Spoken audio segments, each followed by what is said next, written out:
Picture this. Christmas morning, 2023. My sister unwraps a brand new BMW while I get a crumpled envelope with $2 bills inside. But that wasn't even the worst part. What happened next completely shattered my view of my own family. I thought this Christmas would finally be different. I had prepared the perfect gifts, saved for months, and even had big news to share. Instead, I discovered a 20-year pattern of lies, manipulation, and financial abuse that made my blood run cold. So I did something that shocked everyone, including myself. I walked out at midnight and never looked back. What I uncovered about my family's finances and what I did about it will leave you speechless. This story has twists that even I didn't see coming. But before we continue, check if you're subscribed to the channel and write in the comments, where are you watching this video from? The Colorado mountain cabin my parents rented for Christmas 2023 looked like something from a holiday movie. Fresh powder covered the pine trees outside, while the fireplace crackled with that artificial pine scent from expensive candles. I should have known something was wrong when Mom insisted we all drive up separately instead of carpooling like usual. I'm Sarah, 28 years old, and I work as a financial analyst in Denver. My sister Jennifer is 25, fresh out of her third attempt at college, and still living at home. But you wouldn't know any of this from how Christmas morning unfolded. Jennifer squealed like a teenager as she unwrapped her final present, a set of BMW keys dangling from a silver keychain. Outside, parked in the circular driveway, sat a pristine white BMW X3 with a massive red bow on the hood.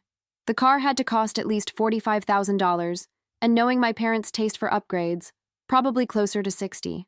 Oh my God! Oh my God! Jennifer bounced around the living room, designer pajamas and perfectly curled hair, making her look like she was starring in her own commercial. I can't believe you guys did this! Dad beamed with pride, his chest puffed out like a peacock. Well, you've been so good about getting your life together. We thought you deserved something reliable. Getting her life together. Jennifer had dropped out of 3 different colleges, quit 4 jobs in 2 years, and had been living rent-free in my parents' basement while pursuing her latest passion, becoming an Instagram influencer for sustainable fashion. Her idea of sustainable apparently meant having my parents fund her wardrobe while she took pictures in different outfits. Mom dabbed at her eyes with a tissue, though I noticed they looked suspiciously dry. We're just so proud of how mature you've become, sweetheart. The whole scene felt orchestrated, like they had rehearsed their lines. Meanwhile, I sat cross-legged on the hardwood floor, surrounded by wrapping paper from the thoughtful gifts I had given them. The leather portfolio for Dad that cost me $300, the handmade jewelry box for Mom that I had commissioned from a local artisan, the professional camera equipment for Jennifer that ate up most of my November paycheck.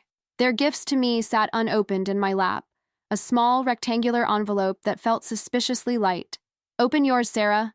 Mom's voice carried that fake cheerfulness that I was only now beginning to recognize. We have something very special planned for you, too. I tore open the envelope with trembling fingers, already knowing it wouldn't contain car keys.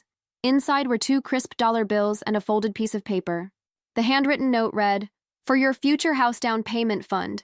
We know how responsible you are with money, so we're giving you a head start. $2 for my house fund."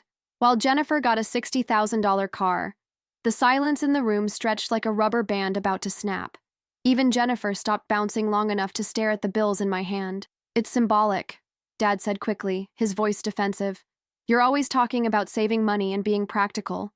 This is just the beginning. Every Christmas we'll add to your house fund. $2 a year, I said slowly, my voice sounding strange to my own ears. At this rate, I'll have enough for a down payment when I'm 90. Don't be dramatic, Mom snapped, then immediately softened her tone. You know we believe in teaching financial responsibility. Jennifer needs reliable transportation for her career. You have that nice little Honda that's still running fine. My nice little Honda was 8 years old with 160,000 miles on it. I had bought it used with my own money while working 2 jobs during college, the same college I paid for entirely with student loans and scholarships because my parents said they couldn't afford to help. Besides, Dad added, settling back into his leather recliner, you're doing so well at your job. You don't need our help like Jennifer does. There it was, the familiar refrain of my entire childhood. Sarah doesn't need help because Sarah is responsible. Sarah can take care of herself. Sarah will figure it out. I looked down at the $2 bills again, studying George Washington's face on the currency. Something cold and sharp crystallized in my chest, like ice forming around my heart. Thank you, I said quietly. This is very thoughtful. But inside, I was calculating how much they had spent on Jennifer over the years, calculating how much they claimed they couldn't afford for me, and calculating exactly what I was going to do about it.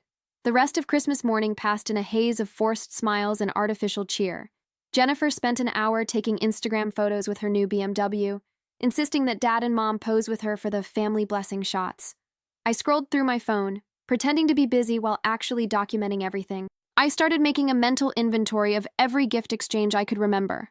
Jennifer's Sweet 16, a professionally catered party for 50 people and a diamond tennis bracelet. My Sweet 16, a dinner at Olive Garden and a gift card to Target.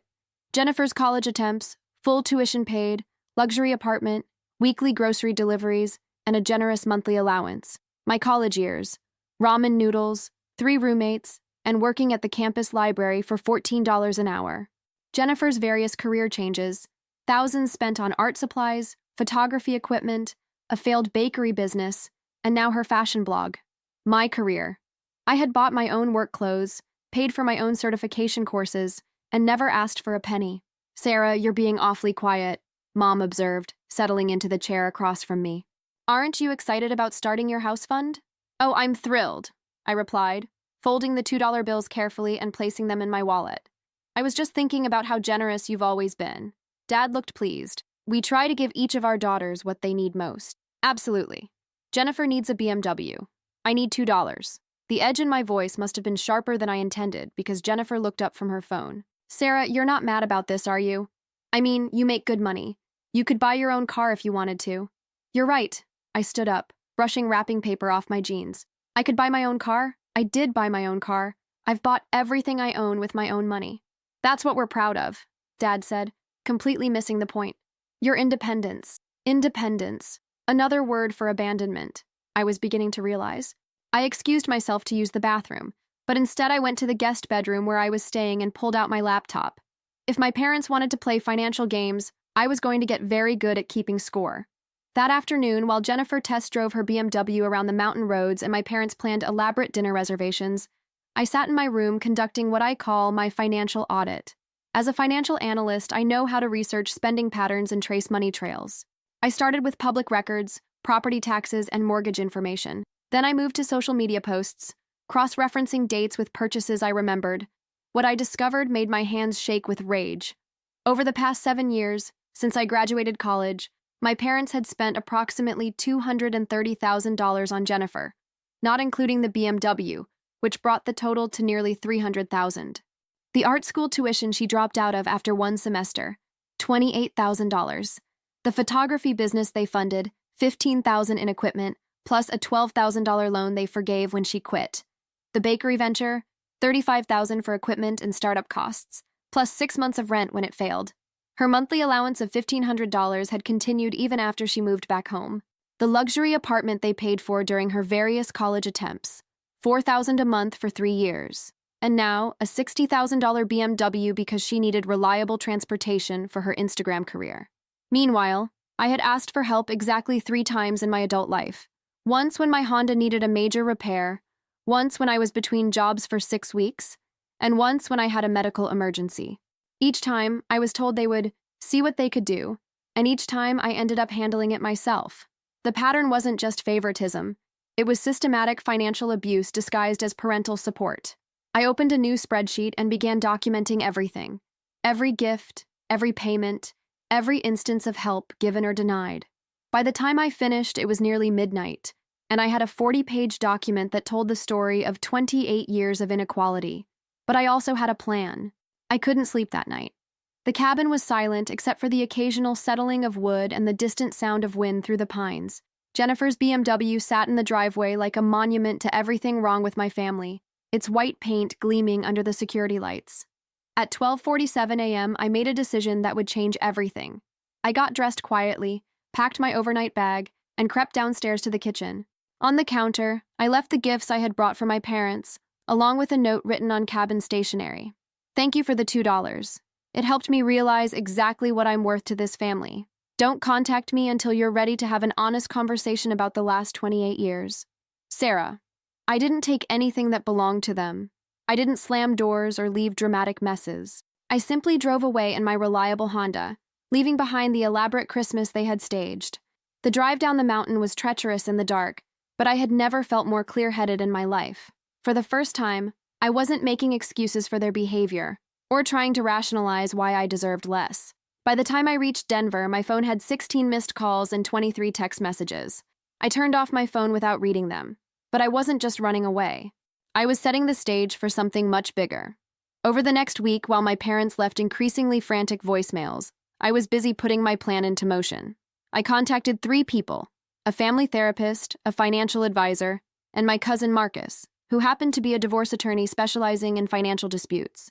I wasn't planning to sue my parents. I was planning something much more effective. I was going to expose them. The week after Christmas, I took vacation days and dedicated myself to building an airtight case. My parents' voicemails grew increasingly desperate, then angry, then pleading again. Jennifer left tearful messages about how I was ruining the family. I saved every single one.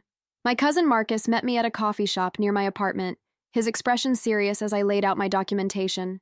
"Sarah, this is incredibly thorough," he said, flipping through my spreadsheet analysis.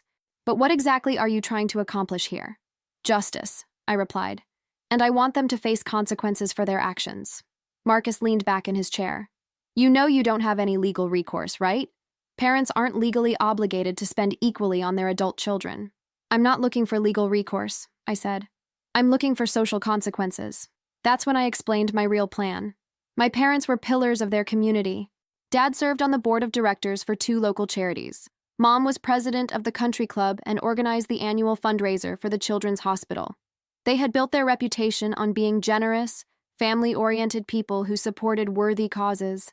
They cared deeply about their public image, more than they cared about me, apparently. "I'm going to tell everyone exactly who they really are," I continued, "starting with their own donors and board members." Marcus whistled low. "That's actually brilliant, and completely legal." I had already started drafting letters to every charity my parents supported, every board they served on, and every social organization they belonged to. The letters included my detailed financial analysis, copies of relevant documents, and a simple question: would you trust people who display this level of favoritism and manipulation to fairly distribute charitable funds? But I wasn't stopping there. "I'm also going to tell Jennifer's story," I added. "Every loan, every payment, every time they enabled her instead of teaching her responsibility. She doesn't realize it, but they've actually damaged her more than they've helped her." Marcus grinned. "When do we start?" I started with my parents' closest friends, the Hendersons, who had known our family for 15 years. Margaret Henderson was also on the hospital fundraising committee with my mother. I called her on a Thursday evening and asked if I could speak with her privately about a family matter. Margaret had always been kind to me, often commenting on how proud she was of my professional success. "Of course, dear," she said. "Is everything all right?" I laid out the financial disparity systematically, the same way I would present an analysis to clients at work. No emotion, just facts and numbers. Over 7 years, they've invested nearly $300,000 in Jennifer's various pursuits, while contributing exactly $0 to my education or career development, I explained. "I'm concerned about their judgment when it comes to handling money, especially other people's money through the charity boards." The silence on the other end stretched for nearly 30 seconds. "Sarah, are you absolutely certain about these numbers?" "I have documentation for everything. Bank records, receipts, social media posts with timestamps. I can send you the full report if you'd like." Margaret's voice changed, becoming more formal. "I think that would be appropriate." Within an hour of sending Margaret the documentation, my mother's phone started ringing. Margaret had called 2 other board members immediately. By Friday afternoon, my parents had requested an emergency family meeting. I ignored their calls. Saturday morning, I received a text from Jennifer.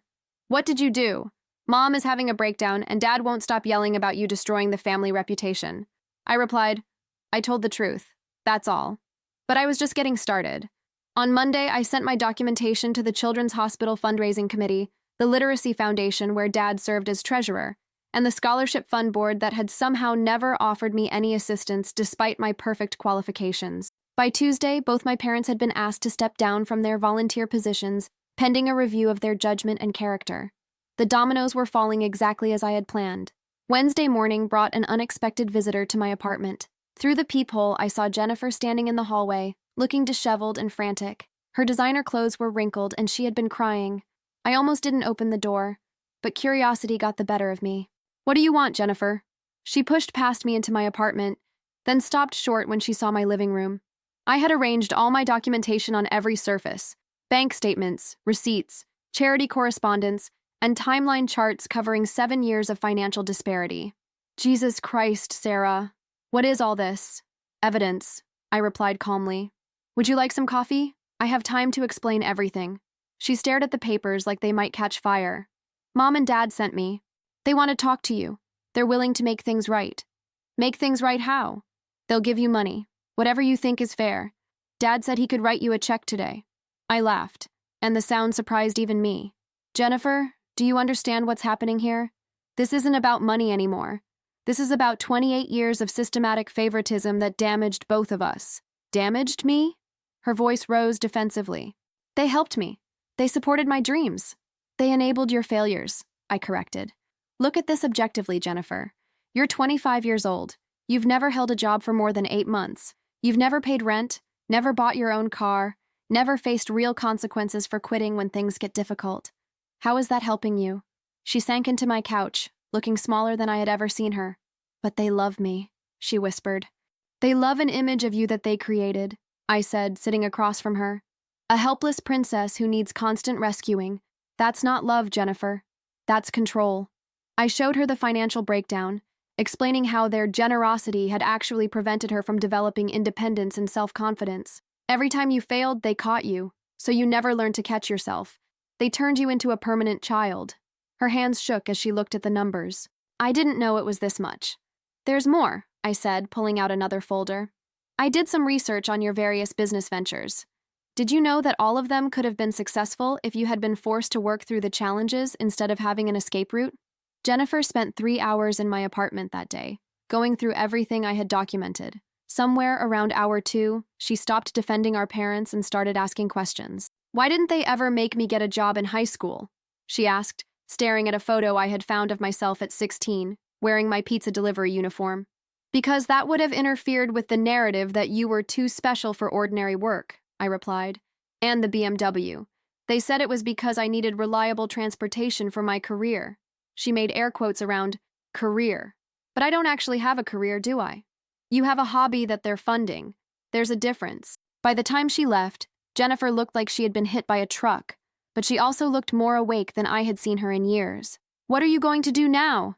She asked at the door. I'm going to keep telling the truth until they're forced to face it, I replied. And what should I do? This was the question I had been hoping for. Get a real job, move out, learn to support yourself, find out who Jennifer actually is when she's not being rescued every time she fails. She nodded slowly. Will you help me? It was the first time in our entire relationship that Jennifer had asked for my help instead of my parents' money. Yes, I said, but only if you're serious about changing. The next morning, Jennifer did something that shocked everyone. She returned the BMW to the dealership. She couldn't get the full purchase price back, but she negotiated a return for $42,000. She used $5,000 to buy a reliable used car and put the remaining $37,000 into a savings account. Then she called my parents and told them she was moving out and wouldn't be accepting any more financial help. The explosion was audible even through the phone, but Jennifer held firm. Sarah showed me some things about myself that I didn't like, she told them. I need to figure out who I am without your money. That's when my parents realized I wasn't just attacking them. I was dismantling their entire system of control, and they were about to get desperate. The call came at 2 a.m. on a Sunday night. My father's voice was slurred with alcohol and shaking with rage. You destroyed your mother, Sarah. She's been hospitalized with stress-related chest pains. Are you happy now? Are you proud of what you've accomplished? I sat up in bed, instantly alert. What happened? Don't play innocent. Your little truth-telling campaign has cost us everything. The hospital board, the Literacy Foundation, even the country club is reconsidering our membership. Your mother collapsed at the grocery store when Mrs. Peterson crossed the street to avoid talking to her. Part of me felt a flicker of concern, but I had learned enough about my parents' manipulation tactics to be skeptical. Is she actually in the hospital, or are you lying to get me to back down? The pause told me everything I needed to know. She was very upset, he said, his voice losing some of its conviction. Dad, I'm going to ask you a direct question, and I want an honest answer. In the past 28 years, can you think of a single time when you put my needs or interests ahead of Jennifer's? Another long pause. It's not about putting one ahead of the other. We treated you differently because you're different people. You treated us differently because you decided I was worth less than she was. And now you're facing the social consequences of that choice. We gave you independence. We taught you to be strong. You abandoned me and called it character building. I shot back. But that's over now. I'm not the scapegoat daughter anymore. I'm the one with documentation, credibility, and nothing left to lose. I hung up before he could respond. The next morning, I received an email from my mother. It was a single sentence. Please call off your attack. We'll do anything you want. But I wasn't interested in negotiation anymore. I was interested in justice. That week, I sent my documentation to the local newspaper's lifestyle reporter, along with a detailed explanation of how my parents had used their charitable positions to build a reputation for generosity while systematically neglecting their own daughter. The article appeared on a Thursday morning under the headline, "Local Charity Leaders Face Questions About Family Favoritism." It was devastating. The reporter had done her own research, interviewing other board members and reviewing financial records from the various organizations my parents had served. She discovered a pattern of questionable decisions that favored people within their social circle. The Children's Hospital, for example, had awarded several scholarships to families my parents knew personally, despite other applicants having greater need and better qualifications. The Literacy Foundation had purchased books from a company owned by my father's golfing buddy at prices significantly higher than market rate. My family's financial disparity was presented as evidence of a larger pattern of poor judgment and potential conflicts of interest. The reaction was swift and brutal. My parents were formally removed from all board positions. Their country club membership was suspended pending review. Even their church asked them to step back from leadership roles.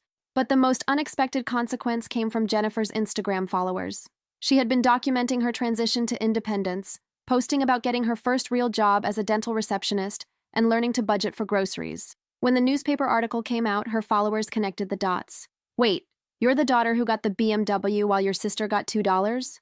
One comment read. "And now you're learning to be an adult at 25? Girl, your parents did you dirty too." Jennifer's follower count actually increased as people supported her journey toward independence. She started getting sponsorship offers from companies that wanted to partner with someone representing authentic personal growth. For the first time in her life, Jennifer was succeeding on her own merits instead of my parents' money. Meanwhile, my parents had been forced to put their house on the market. Without their social status and board positions, Dad's consulting business was struggling. Mom's depression was real now, not performed, as she faced the reality that their entire lifestyle had been built on a foundation of manipulation and control. But I still wasn't finished. 6 months after Christmas, I received a call from Marcus with news that changed everything. "Sarah, you need to sit down for this. I've been digging into your parents' finances as part of the charity board investigations, and I found something that's going to blow your mind." I was in my office, reviewing architectural plans for a new hospital wing that my company was financing. "What did you find?" "Your college fund. It existed. In fact, it had nearly $60,000 in it by the time you graduated high school." The architectural plans blurred in front of my eyes. "What?" "Your grandmother set it up when you were born. She made contributions every year until she died when you were 16. Your parents were the trustees, and they were supposed to use it for your education." My hands started shaking. Where did the money go? Jennifer's first attempt at college. They transferred the entire amount to cover her tuition and expenses at the Art Institute. There are documents showing they planned to replace it before you needed it, but they never did. I set the phone down and stared at the ceiling of my office. Everything I thought I knew about my family's finances had been a lie. They hadn't just chosen to spend less on me, they had stolen my inheritance and given it to Jennifer. "Sarah, are you there?" "I'm here," I managed. "Is this documented?" "Completely. Bank records, transfer receipts, everything. This is criminal fraud, Sarah. You could press charges." But I had a better idea. That evening, I called Jennifer and asked her to meet me at a coffee shop. When she arrived, she looked tired but healthier than I had ever seen her. Working a regular job and paying her own bills had given her a confidence that all my parents' money never had. "I need to tell you something that's going to be hard to hear," I began. I explained about the college fund, showing her the documents Marcus had uncovered. Jennifer's face went white as she realized the implications. "They stole from you to pay for my school," she whispered. "Yes, and I want you to know that I don't blame you. You didn't know. But I have to make it right," she said immediately. "I'll pay you back. It might take me years, but I'll do it." "I have a better idea," I replied.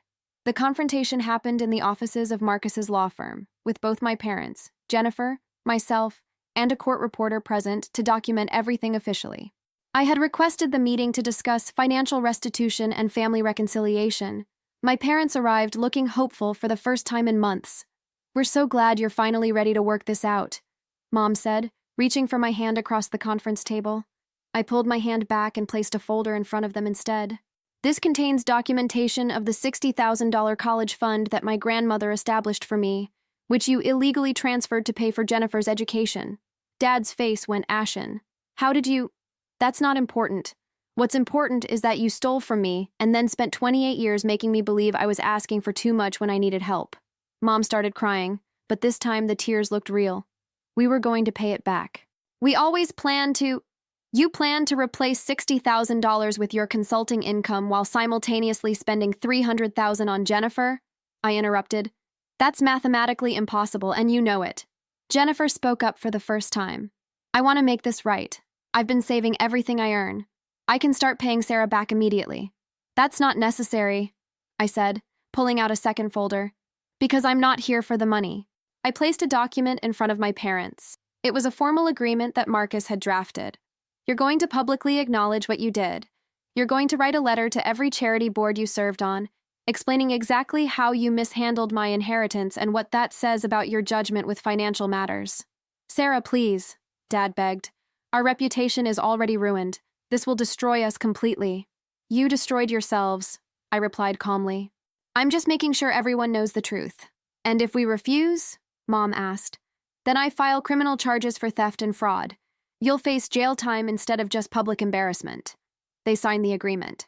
6 months later, Jennifer had been promoted to office manager at the dental practice and was dating a kind man who didn't care about her family's money because she didn't have any. She had learned to take pride in her own accomplishments, and our relationship had become genuine for the first time. My parents moved to a different state to escape the social consequences of their actions. We speak occasionally, but the relationship will never be the same. They lost their right to unconditional trust when they chose money over integrity. As for me, I bought my own house with money I saved myself. The $2 bills from Christmas morning are framed on my wall, not as a symbol of what I was worth to them, but as a reminder of what I refused to accept about myself. Sometimes the best gift your family can give you is showing you exactly who they really are. Because once you see the truth, you're free to build something better. And that freedom, that's worth far more than any BMW.